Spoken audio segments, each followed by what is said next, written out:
Muy buenas noches, amados hermanos. Hoy retomamos nuestra lección de nuestro curso Doctrinas que son mandamientos de hombres, específicamente el tema existencialismo y la Biblia, la filosofía del existencialismo y lo que podemos ver en la Biblia con los principios de Jesús, con lo que enseñaron los apóstoles y lo que plantean las personas que proponen esta metodología, movimiento, perspectiva, opinión, como quiera que se le llame, a esta gran cantidad de pensamientos que se amparan bajo este solo nombre de el existencialismo, como estuvimos explicándolo la semana pasada. Decíamos que de esta filosofía, dos amplias perspectivas surgen, que son la filosofía atea y la filosofía existencialista teísta o que creen en Dios, ¿no? No podemos decir cristiana porque obviamente en la Biblia pues no existe la filosofía existencialista como una forma adecuada o correcta de poder aprender la verdad, pero sí es cierto que algunas personas que creen en Dios o que por lo menos creen que Dios existe han aceptado este pensamiento y lo han defendido. Entonces, por eso es que no decimos existencialismo ateo y existencialismo cristiano. No, se dice existencialismo ateo y existencialismo teísta de personas que quizás ni siquiera son parte de la Iglesia del Señor, aunque veremos que en realidad sí hay algunos. La postura atea, decíamos que está representada por hombres como Martin Heidegger y Jean-Paul Sartre, que aceptan los argumentos naturalistas, eliminando de la Biblia todo lo que tenga que ver con lo sobrenatural, con lo milagroso, todo lo que supuestamente está opuesto a la ciencia o que no está filosóficamente demostrado o que se opone a la realidad del sufrimiento, que para ellos muestra que definitivamente ni Dios existe ni le interesa, sí, si existiera ni le interesa al mundo. Estos hombres que decimos que tomaron la ala o la división teísta de este movimiento buscan desarrollar lo que daría supuestamente la existencia auténtica o el significado de la verdadera existencia al hombre, tratando de dar esa explicación sin tomar en cuenta todo lo que la Biblia dice. En el caso de Jean-Paul Sartre, él se opone a la existencia de Dios como Heidegger, pero lo esencial es que sean los ateos o sean los teístas, todos creen que lo esencial es la capacidad del hombre para desarrollar su propia idea de lo que el mundo es, su propia idea de lo que el propósito que tiene de estar en este mundo, de estar en esta vida, tiene, y que es el hombre el que debe al final buscar y determinar cuál es su verdad o cuál es la manera apropiada para él de vivir la vida. De esta forma decíamos a través de libros, a través de películas, a través de revistas y de muchos medios que utiliza el diablo y que utilizan sus huestes en nuestros días, pues al final todas estas personas representadas en científicos, en filósofos, en escritores, en actores, etcétera, se han aliado para bombardear al mundo con este pensamiento y hacerle ver al hombre que es su opinión la que más importa, o es lo que finalmente importa. No importa ni siquiera, como explicábamos la semana pasada, lo que te enseñan tus padres, no importa lo que aprendes en la iglesia, no importa lo que el gobierno plantea, sino simple y llanamente tú debes buscar tu propia manera, tú debes buscar tu propio camino y ese es el único camino que será válido. El existencialismo teísta está representado por muchos líderes que podríamos hacer una larga lista esta noche, pero nosotros queremos recordar a Karl Barth, que nace en 1886 y que llega a desarrollarse como un gran teólogo, como un gran escritor, un gran autor de la cristiandad, no del cristianismo, porque el cristianismo es lo que enseña la Biblia, sino de la cristiandad o ese grupo de denominaciones que se identifica con el cristianismo. Y él llega a ser un gran admirador de este escritor Kierkegaard, así que aunque no aceptó que lo asociaran directamente o explícitamente con el movimiento, uno puede ver en sus escritos, en los temas que desarrolla, que sí le pareció que esta era la manera de enfocar el estudio bíblico. que a pesar de que la Biblia tenga mandamientos, doctrinas, un sistema de fe, lo que al final importa es que el hombre logre entender de ello lo que él perciba, lo que a él le agrade y le guste, y eso sea lo que implemente para poder buscar su propio camino. Él desarrolló lo que nosotros conocemos como la teología dialéctica, y que para él esto de la teología dialéctica en realidad debió llamarse la perspectiva neoortodoxa. Él dice, en realidad estoy tratando de enfocar la Biblia de una manera moderna para personas modernas, para que en la modernidad o en el tiempo contemporáneo o en la situación contemporánea puedan vivir una vida acorde a sus propias necesidades. Ya la gente del primer siglo entendió la Biblia de una manera según sus circunstancias, según lo que vivían, según su cultura, pero el hombre hoy, dice Barth, necesita entender la Biblia ahora según su contexto cultural, social, y de esa forma hacer su propia aplicación de esas verdades para encontrar el supuesto propio camino. Así que cuando este teólogo, entre comillas, habla de la conciencia del pecado, la necesidad del compromiso y el salto de fe, el salto radical de fe para encontrar el mensaje de la palabra más allá de la palabra, pues está simplemente buscando un Dios más allá de Dios, es decir, una entidad que en sí no es la entidad de la que habla la Biblia. Ir más allá de la Biblia, pues está precisamente condenado por la revelación de Dios como una acción que trae maldición de parte del Creador para todo aquel que lo intente. Pero el señor Barth no está solo en esto, o no estuvo solo en esto, sino que luego viene Paul Tillich, quien es designado sí ya como un teólogo existencialista, y él se presenta a sí mismo como un filósofo religioso, más incluso que como un predicador o como un intérprete. Y este señor en sus escritos incorpora el existencialismo para defender lo que supuestamente él considera como la fe cristiana. Y busca mostrar la relevancia o la importancia de la fe cristiana, pero como él la entiende, mediante un análisis filosófico de la situación humana que da lugar a ciertas preguntas, preguntas que no pueden ser respondidas por el proceso de la filosofía, obviamente. A través de lo que él llama correlación de la filosofía y de la teología, implementa una búsqueda de las preguntas más importantes o más relevantes, como él le llamó. Estas respuestas que llega a encontrar a través de este método son las de la revelación divina, pero otra vez, la revelación divina como él la entiende. Detrás de ese enfoque que tiene él de tratar de unir la filosofía existencialista con parte de lo que la Biblia dice, va a llevarlo a él a la misma conclusión que llegan los filósofos que no tienen nada que ver con la religión cristiana. Y es que al final el hombre es la medida de sí mismo. El hombre es el que va a determinar para sí lo que lo hace feliz. Y lo que lo haga feliz es lo que va a ayudar al hombre a cumplir supuestamente con Dios. Y todavía viene luego en 1800 o no luego, viene prácticamente la misma época, ¿no? Porque decíamos que este hombre había nacido en 1886 y en 1884, de hecho 2 años antes, había nacido Rudolf Bultmann, que es un teólogo alemán, si se le puede llamar teólogo, que antes de este Tillich y de Sartre y de todos estos, tratar de explicar algunas cosas de la religión cristiana, basándose en este modelo existencialista,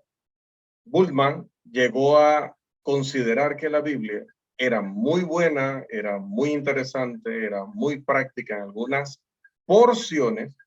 pero que en otras pecaba de legendaria o de contar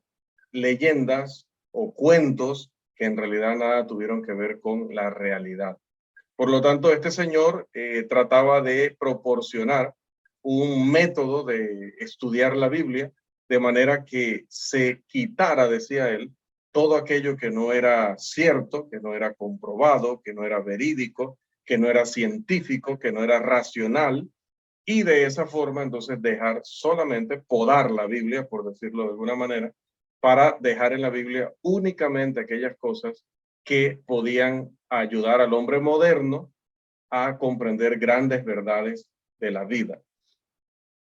Decía entonces que por un lado estaba este señor creciendo y trabajando en ese método, y por otro lado estaban estos supuestos teólogos tratando de utilizar el existencialismo para decir que al final el hombre debía decidir qué era lo mejor para sí mismo. Así que imagínense cuando estas dos corrientes chocaron en la vida de algunos teólogos que hasta el día de hoy pues siguen impactados por esto. Por un lado leen a Rudolf Bultmann y ven que de la Biblia hay que desechar gran parte porque mucho hay allí que es cuento y leyenda. Y por otro lado están estos otros respetados o renombrados teólogos que enseñan que uno es el que debe tomar al final decisión sobre lo que considere que en la Biblia es lo mejor para poder uno estar en una buena relación con Dios. Si al final la Biblia no es un libro perfecto, no es la revelación total de Dios, y si la filosofía del existencialismo es la que está de moda, donde yo puedo decidir para mí mismo lo que sea mejor, puedo elegir mi propio camino y Dios me va a aprobar eso, que yo elija mi propio camino, pues entonces, ¿a qué me va a llevar eso? Me va a llevar a destruir completamente la fe cristiana. Bullman le llamaba a eso de ir podando, recortando de la escritura, la desmitificación, es decir, quitar los mitos, quitar las fábulas y quitar los cuentos. Pero estos teólogos de acá no lo decían de esa forma porque no se atreven a meterse directamente con la Biblia y atacarla de esa forma, pero al decir que hay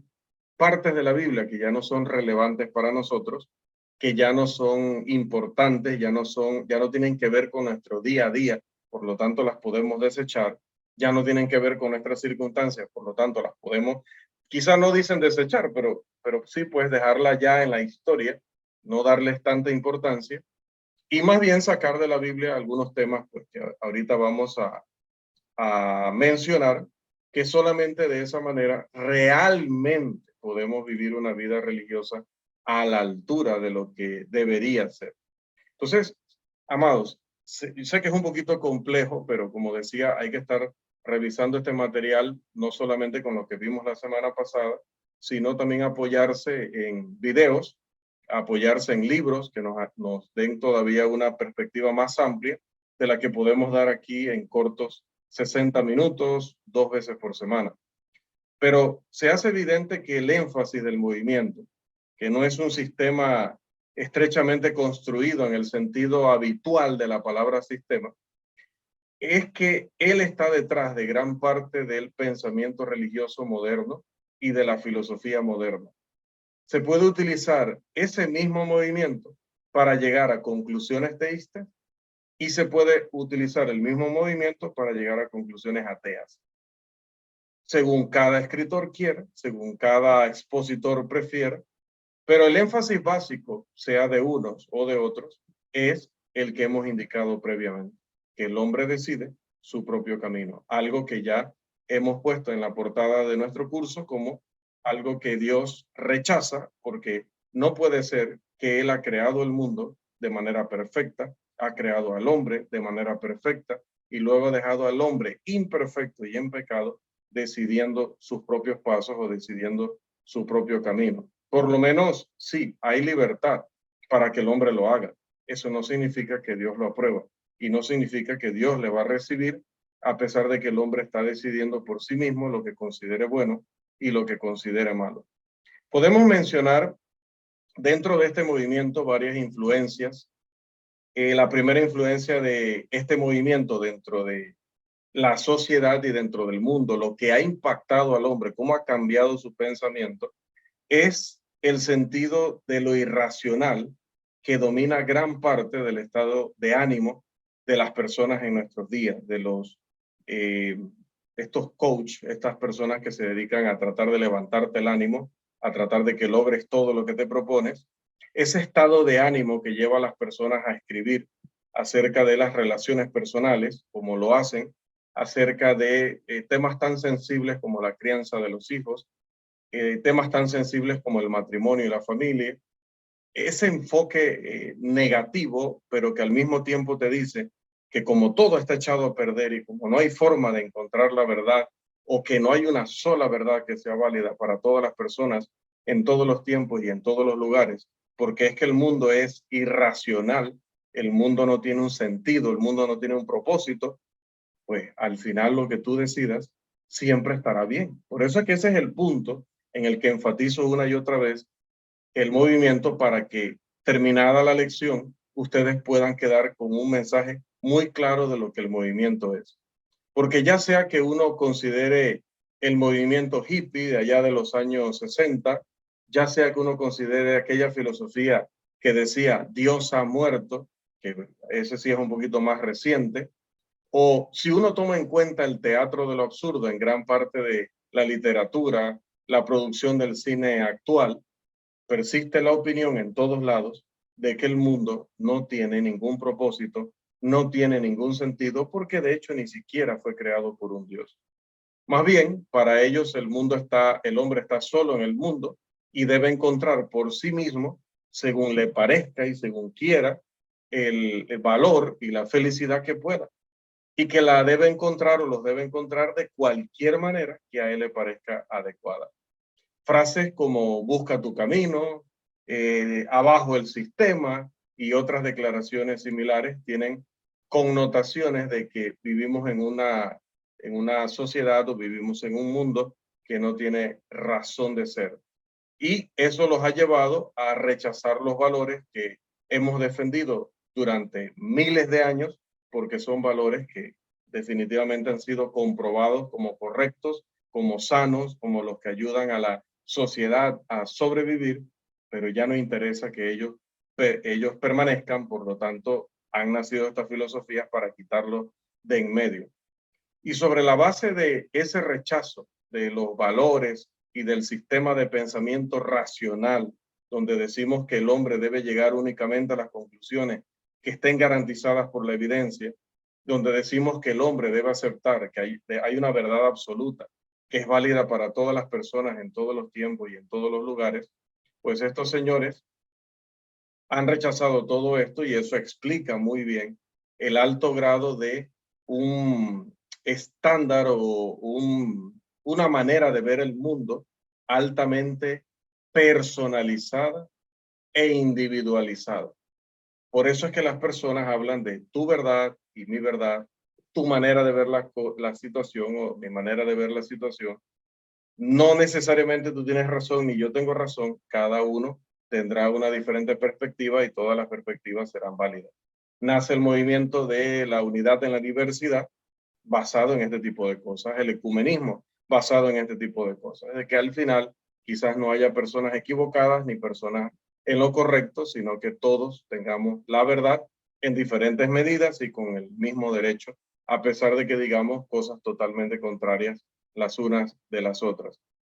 Porque es que si no hay normas de conducta, ya que los sistemas filosóficos, morales y religiosos son rechazados porque no hay racionalidad en el mundo, entonces uno debe encontrar su sentido de la vida en lo que tenga a mano, en lo inmediato, en lo específico, en la emoción personal que sienta en un momento. De ahí la erupción de revistas, libros, películas pornográficas que despiertan el interés permisivo del hombre moderno y la negativa de permitir que haya algún tipo de restricción, que haya algún tipo de autoridad, que haya algún tipo de norma. De ahí el repudio de cualquier situación que pertenezca al panorama religioso, porque obviamente la religión se va a oponer a este tipo de vida, por lo menos en gran parte, ¿no? Porque habrá sus movimientos que hayan caído ya como víctimas de este o de otro tipo de movimientos liberales, inmorales, y que buscan simplemente disfrazar el ateísmo de una buena intención de reinterpretar la Biblia.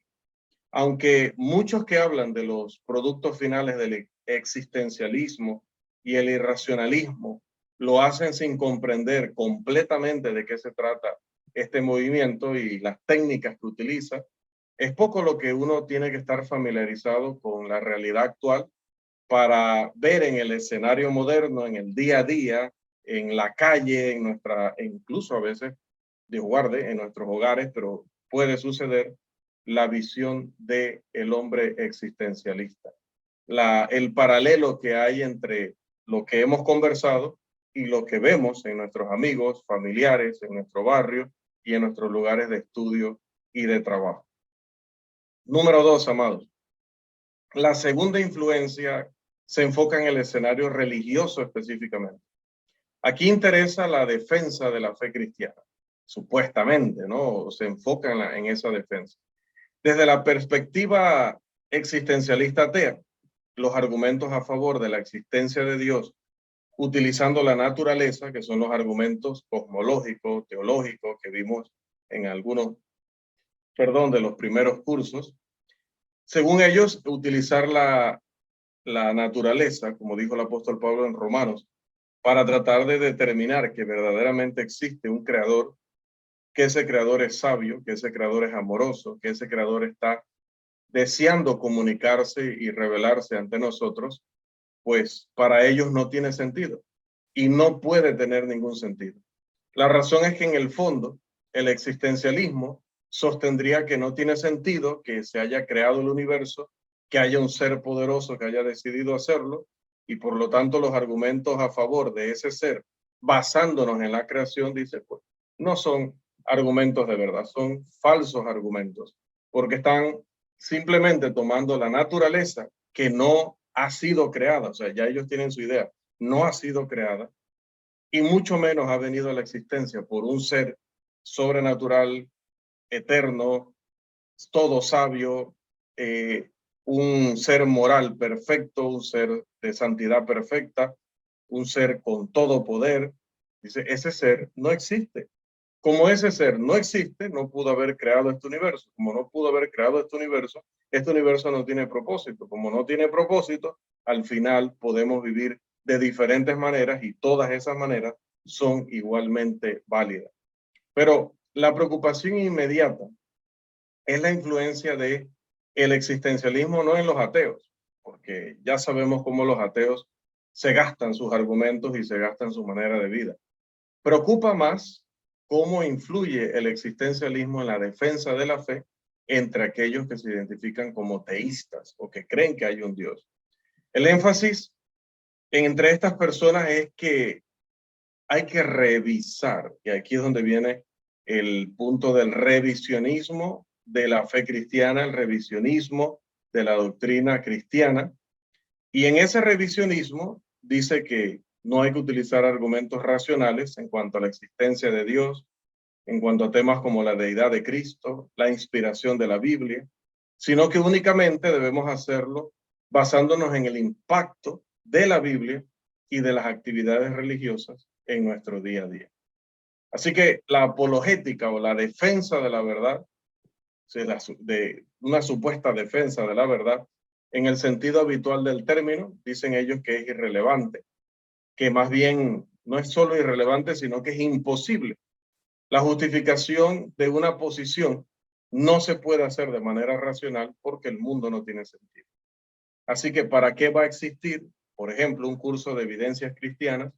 ¿Por qué va a existir un debate con los ateos? ¿Por qué va a existir un debate con los agnósticos? Si ninguno de nosotros tiene particularmente la razón en ningún tema. No se puede hacer ninguna defensa intelectual, no hay veracidad en nuestros argumentos, ni histórica, ni de otro tipo. Así que en resumen, si un énfasis de la vida religiosa como este tiene impacto en la vida de un individuo, pues dicen ellos que eso sí es lo que es la verdad. Si haz a los demás lo que quisieras que los demás hagan contigo, eso tiene impacto en la vida de Christopher, bueno, esa es la religión que Christopher debe vivir. Pero si de pronto Irving, estudiando la Biblia, pues lee que en alguna otra parte dice, ojo por ojo, si tal hace tal, tiene que ser castigado. Entonces tú tomas esa parte, la aplicas para ti y dices, bueno, la forma de vivir no es la que leyó Christopher de hay que hacer el bien que queremos que otros nos hagan, sino que yo debo pagarle con mal o supuestamente disfrazando de justicia mi venganza a aquellos que en un momento dado me han atacado a mí. Entonces, al final, está esa manera de ver la vida es mejor según yo la veo y según creo que es una vida correcta. Se puede notar entonces que esto ha afectado no solamente al individuo, como decía ateo, no solo al individuo teísta, es decir, el que no es miembro de la Iglesia del Señor, pero cree que existe un Dios, sino que esto ha entrado incluso en la Iglesia y ha entrado a nuestros púlpitos. Y aquí nos toca particularmente, como les decía la semana pasada, que esto ha terminado llegando al púlpito. ¿Cómo ha llegado al púlpito? Lo podemos notar en la búsqueda de un concepto que hace unos años se viene repitiendo mucho en el norte y quizás no lo he escuchado en nuestra región, pero en algún momento va a llegar, que es el tema de encontrar relevancia. Yo no sé si alguno de ustedes me dirán al final de la lección si han escuchado de eso, pero que los predicadores y los maestros debemos buscar relevancia en nuestras predicaciones y en nuestras enseñanzas, porque ya hay gente que lo está haciendo en sus exposiciones y también en sus escritos contemporáneos. El término generalmente no se suelta con un significado específico que se refiera a tener excelencia en nuestra manera de llevar a cabo la obra, de que le prestemos atención a los detalles, sino que se basa en los resultados prácticos que la Biblia tiene supuestamente en la vida de las personas. Por ejemplo, si a alguna persona le gusta estudiar la Biblia para ver cómo mejorar su autoestima, leyendo todos los pasajes que tienen que ver con somos hijos de Dios, Dios nos ha hecho a su imagen y semejanza, Dios nos ama, Dios nos considera especiales e importantes, leyendo todos y muchos otros pasajes que mencionan estos conceptos o estas realidades. Si la persona eso es lo que necesita porque él tiene problemas de autoestima, entonces eso, para él eso debe ser la Biblia. No lo demás, no lo que la Biblia hable acerca de la ofrenda, no lo que la Biblia hable acerca del matrimonio honroso, no lo que la Biblia hable acerca de evangelizar, no lo que la Biblia hable acerca de edificarse en la iglesia, no lo que la Biblia hable acerca de estudiar la escritura de manera plena, porque toda es útil para enseñar, para redarguir, para corregir, para instruir en justicia y sigue. Pero que la Biblia pues debes irla con una tijera recortando de acuerdo a qué partes de ella te impactan verdaderamente a nivel personal y qué partes no te impactan y por lo tanto pues puedes pasar por encima de ellas. Entonces, al final, ¿qué sucede? Que esto lo han llevado al sermón y han dicho que los sermones han perdido relevancia a través de los años y que ellos están luchando, están tratando de lograr que sí, que esas exposiciones tengan relevancia. ¿Y qué quieren decir con eso? Bueno, ellos descartan hablar de la inspiración de la Biblia. Dice que, ¿no? ¿Para qué? Si la Biblia en realidad tiene partes válidas y partes que no lo son. Rechazan hablar acerca de la singularidad de la iglesia, es decir, que solo hay una iglesia verdadera. ¿Por qué? Porque si la Biblia no es la revelación perfecta y completa de la voluntad de Dios, y la Biblia habla de una iglesia singular, una iglesia única, que es la iglesia del Señor, al desechar la fuente, tienes que desechar también las conclusiones. Tienes que también hacer a un lado temas como la oposición a la música instrumental, como la objeción a hablar en lenguas en la adoración cristiana y muchos otros temas así, porque dice, esos temas no tienen un impacto particular en la vida de las personas hoy, no tienen relevancia. Así que ya que no se consideran temas importantes, ya que no se les considera temas que ayuden a la persona a encontrar su verdadero yo, su existencia auténtica, como le llaman ellos, pues deben ser desechados o deben ser puestos a un lado. En cambio, el predicador moderno debe enfocarse en los problemas sociales, en las aspiraciones académicas y financieras del hombre moderno. Debe hablar acerca de temas que le interesan a la filosofía, a la sociología, a la psicología, etcétera. Y así hasta probar las varias modas que nacen y mueren en los círculos teológicos, porque aparentemente importa poco que la causa de la verdad bíblica se pervierta o se abandone debido a ese enfoque. Lo importante para estas personas es la confrontación que el individuo tiene con ciertas doctrinas o enseñanzas y que eso haga que él llore, eso haga que él se emocione, esa parte de la Biblia haga que él reflexione. Entonces allí, en esa porción y en esa parte, has encontrado relevancia. Cuando vas a predicar en el púlpito, no te interesa hablar de pecado, no te interesa hablar de la obediencia, no te interesa hablar de santidad, no, porque tú ahorita sabes que el tema que interesa es la economía, sabes que el tema que interesa ahorita mismo es el amor, pero el amor manifestado de cualquier manera. Ahorita mismo el tema del aborto, el tema de el socialismo que está tratando de eliminar la religión o de por lo menos llevarla a un punto en el que la debilite tanto que los pueblos se vuelvan ateos, pues esos temas no tienen ninguna importancia y ninguna relevancia. Los efectos de ese modernismo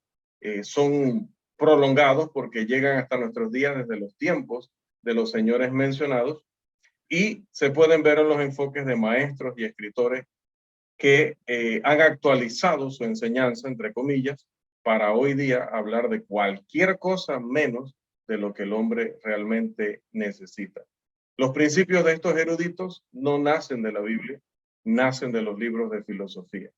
Cuando se aplican a la Biblia, estos puntos de vista van a empezar a desechar ideas muy claras en la Biblia como que Moisés fue el autor del Pentateuco, sea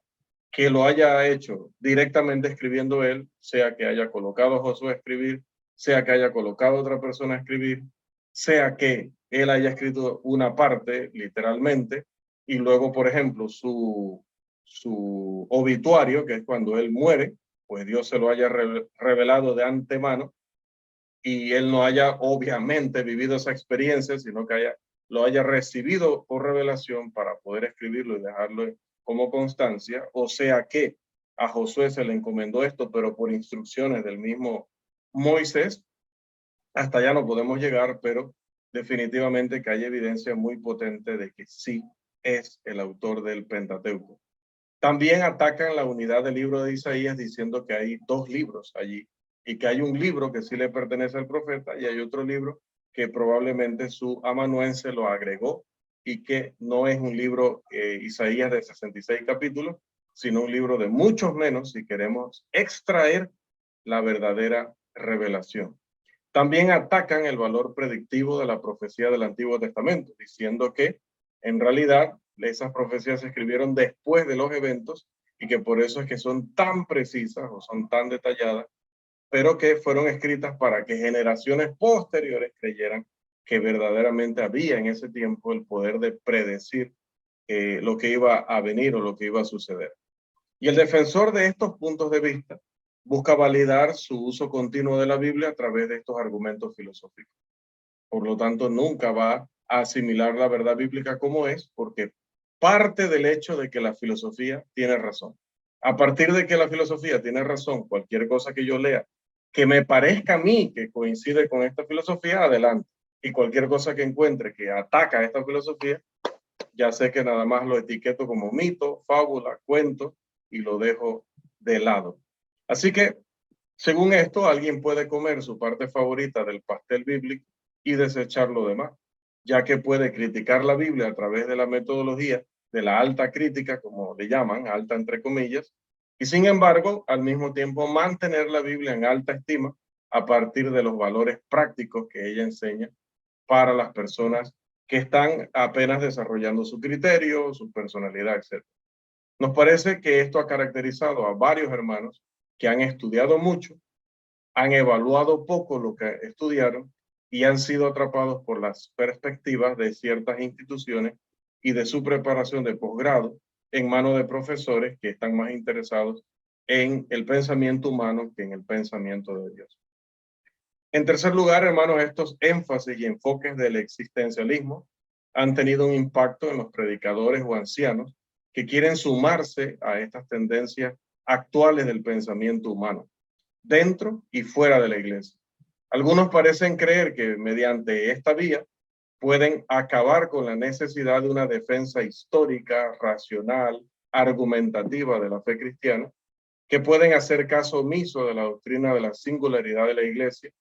y el énfasis de la predicación primitiva, la predicación de los apóstoles, sin sacrificar la realidad del cristianismo. Todo el movimiento modernista, desde Schleiermacher hasta Bullmann, ha sido incapaz de validar si el cristianismo es histórico o no. Y como no ha sido capaz de ver la evidencia histórica que respalda el cristianismo, mucho menos están en capacidad de entrar, como le habrá dicho Jesús en alguna ocasión a sus discípulos, a analizar verdades espirituales para las cuales definitivamente que no están preparados. Lo que resulta de todo esto es la manera de predicar, donde se ofrece un material desordenado, donde se enfoca de manera política y social la escritura, y esto se pasa a la juventud, llamándole a eso el verdadero cristianismo o el cristianismo reforzado o actualizado. En lugar de este camino de repudiar la fe, de repudiar la razón, de repudiar el sistema cristiano,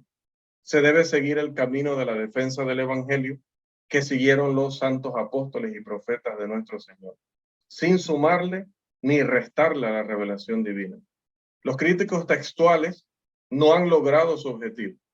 El mundo moderno no se ha alejado completamente de la singularidad del cristianismo. Todavía entienden que es una religión que es superior y es muy distinta de todas las demás, y que la causa de Cristo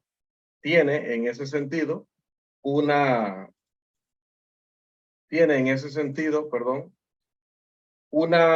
fortaleza, tiene un mensaje que es relevante, que sigue siendo vital para esta era, sin tener que comprometerlo con el error. El mundo en general, aunque no obedezca el evangelio, aunque no respete como debe a la iglesia, sigue teniendo la noción de que el cristianismo, de entre todas las respuestas, es la mejor respuesta. Cierto énfasis de lo que se denomina existencialismo es sin valor, no, como vemos, no tiene ningún sentido. No es que el mundo no tenga sentido, es que esa filosofía no tiene sentido, porque cuando todos podemos hacer lo que queremos, como sucedía en el tiempo de los jueces, que lo citábamos la semana pasada, todo se va a dirigir hacia el caos. Porque lo que a mí me gusta va a atentar con lo que a usted le gusta, y lo que donde yo no quiero límites, usted sí quiere que yo los tenga, porque yo termino afectando el derecho y la libertad suya, y al revés también. Pero sí hay cosas que se pueden rescatar de este movimiento, de esta filosofía, como es el tema de darle mucha importancia al individuo en una sociedad donde cada vez se da más importancia a instituciones o sociedades o grupos mayoritarios, en lugar de ver al individuo y buscarlo. Jesús nos enseñó que la individualidad es muy importante. Cuando en Lucas capítulo 15 habló de la oveja perdida, de la moneda perdida, del hijo perdido, nos enseñó el principio de, aunque es cierto que debemos predicarle a una audiencia de 30 personas o 300 personas o 3,000 personas, también debemos ministrar a las personas de manera individual. Porque sí, porque cada individuo, en esa parte tiene razón el existencialista, cada individuo tiene sus propias necesidades, su propia manera de entender la vida, y yo debo darle una atención acorde a sus necesidades y que tome en cuenta su manera de pensar para poder persuadirle en el camino de Dios. En esa parte sí podemos decir que ellos han acertado, porque la sociedad, como decíamos, ya te clasifica como estos son los LGTBI, no sé cuánto, más ahora le ponen un signo de más para ya no tener que alargar más el nombre de estos de la ideología de género. Y ellos ya tienen su clan, y su clan está prácticamente tratando de gobernar o de dominar el mundo. Así también los nazis intentaron hacer lo mismo. Y así los socialistas intentaron hacer lo mismo. Y a través de la historia, todo hombre, de acuerdo a lo que considera mejor, lo que considera correcto, o lo que simplemente pues quiso hacer, trata de imponerlo sobre los demás. Entonces, ¿cómo era que solamente lo que yo siento y lo que yo creo es lo válido? Si resulta que tengo un líder político que me dice que si yo no creo eso, me va a mandar a un campo de concentración. Que si yo no creo eso, pues quizás voy a tener que morir. Eso me dice que el movimiento se contradice a sí mismo. Esa es una parte positiva, pero una parte negativa, u otra parte que es la parte negativa dentro del movimiento existencialista, es que este desarrolla un enfoque donde el hombre es su propia medida. ¿Y qué problema trae esto? Que cuando estas personas que pretenden defender al cristianismo van a un debate con un ateo, por ejemplo, tienen un serio problema, porque el ateo les va a decir, aunque tú tienes ese libro, que a ti te parece, que te ayuda, que creces, que desarrollas leyéndolo y estudiándolo,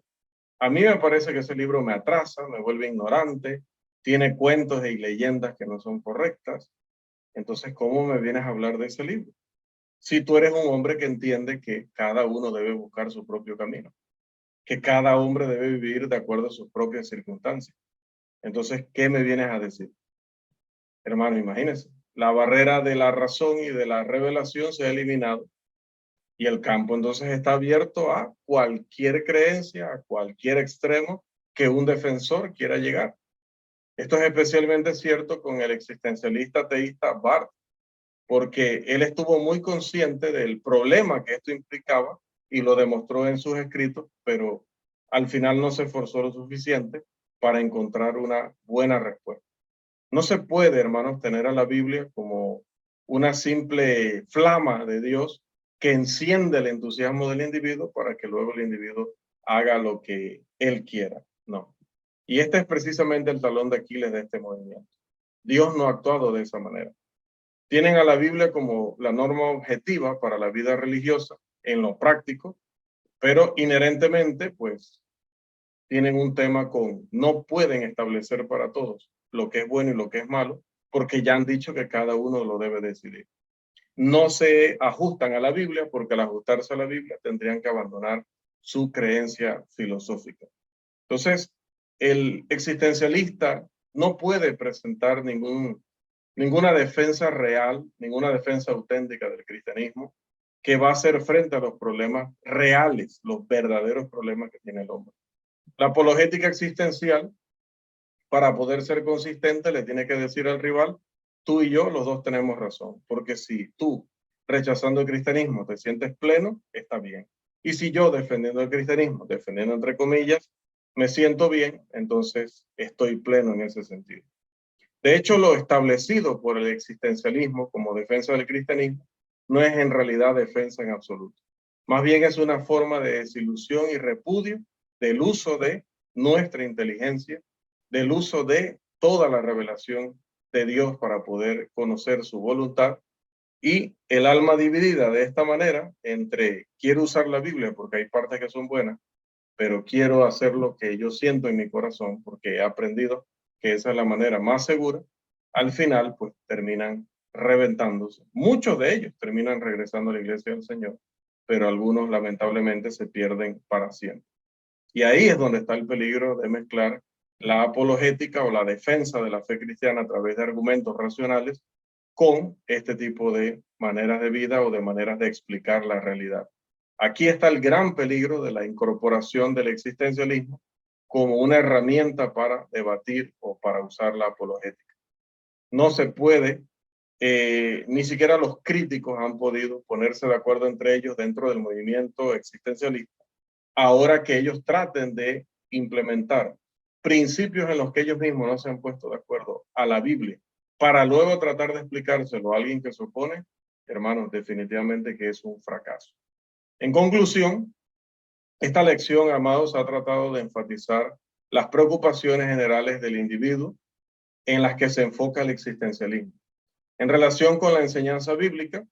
hemos hablado acerca de la doctrina, el significado, la relación o la importancia de la religión o del pensamiento religioso y la evaluación y respuesta que cada ser humano debe hacer, porque también Pablo dice, cada uno examínese o cada uno se debe probar a sí mismo, ¿no? Hasta ahí está en lo correcto de que debemos dar importancia o gran importancia a lo individual, porque donde todo es de todos, nada es de nadie. Pero el esfuerzo de estas personas ha sido más popular que real o que auténtico, porque no está interesado en que se conserve el cristianismo. En realidad ellos quisieran que desapareciera. Así que, amados, espero que a pesar de entrar a este tema que, como decíamos antes, tiene su complejidad, tiene muchas cosas donde pues no pasamos necesariamente por el texto de la Escritura para responderla, pues creo que acá podemos quedar con una noción que nos ayude a poder responder a este tipo de cosas. Este movimiento reside más bien en ese deseo implícito y explícito que tiene el hombre del desorden, de la agitación, de colocar lo que él siente por encima de lo que puede conocer. Lamentable. Este énfasis pues se va a mostrar en varios frentes, como dijimos, ¿no? No solamente en la iglesia, también en el trabajo, también en lo secular, pero que a nosotros nos interesa particularmente el tema que tiene que ver con la Biblia y que tiene que ver con la iglesia. Estos supuestos defensores de un cristianismo actualizado, de un cristianismo que ha subido de nivel según ellos, que ahora se ha contemporanizado, es un cristianismo pervertido, un cristianismo diluido, es una manera de ver la religión según la perspectiva humana. Y ya sabemos que Dios ha dicho que hay caminos que al hombre le parecen derechos, pero su final es la muerte.